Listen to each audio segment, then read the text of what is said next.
told about in fact, my most famous book, The Monk Who Became Chief Minister. It's a definitive biography of UP Chief Minister Yogi Adityanath, right?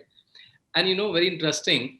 I started the book chronologically, like any biography is, like from the bachpan, from the childhood to his college days. Then he became a mahant, and then he became a member of parliament, and then he became a chief minister. But during my extensive research, I went to Uttarakhand, went almost like he has 4 brothers, 3 sisters. Father, at that time, fortunately, father was also alive. He died a couple of months back. So I met almost everyone, but there was nothing much available about him. So, what I did, I reversed the whole book. And I started the book with the oath of Yogi Adityanath as a chief minister, and then moved backward and then covered his childhood. But whatever I was able to gather from Uttarakhand is the following, right? So he is born in Uttarakhand. As he told, he was one of the boys among the seven siblings, four sons and 5 daughters. And if you see a lot of his working style, his what he focuses on has a lot of reflection back to his childhood days. So let's say his mother used to get up at 4 o'clock. They have cows. They used to love the cows, rear them. They have a small field. Father used to work in forest, was a forest officer. They moved multiple divisions, right?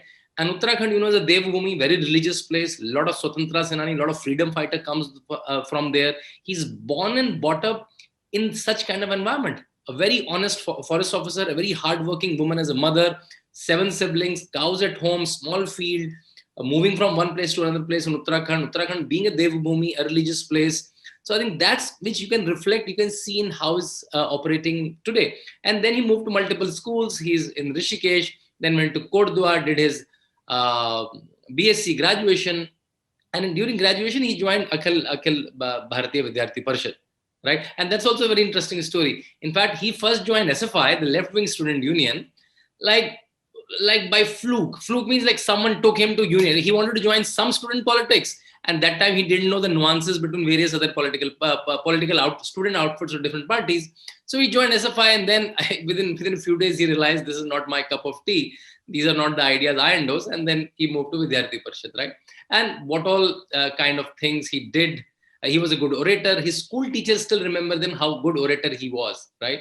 His school teachers still remember them. If someone in 11th or 12th grade choose a gutka or start smoking like a bidi or a cigarette, how he goes and complains, right? You call it a moral policing of today, what he's doing, or how such sane habits were part of his bringing up from that time, right?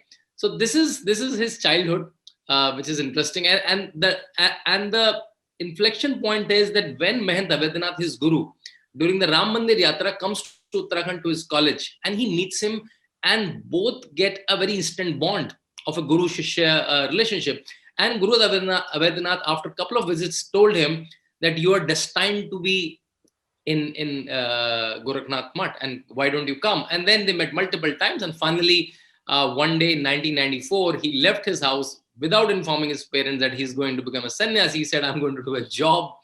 And during a newspaper cutting, his father, Mr. Anand Singh Best, who is no more now, got to know that my son, Ajay Mohan Singh Best, now Yogi Adityanath, has become a sannyasi. And then they went to Gorakhpur, and then the whole life unfolded the way we know today. So that's his bachpan to youth, childhood to youth in a nutshell.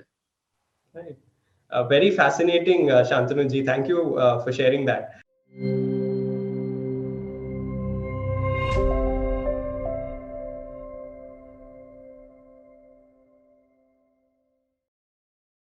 Please remember to subscribe to us and switch on the notifications for this channel. For our other social media links, more content, and to support our work, please visit citti.net. Dhanyavad. Namaskar.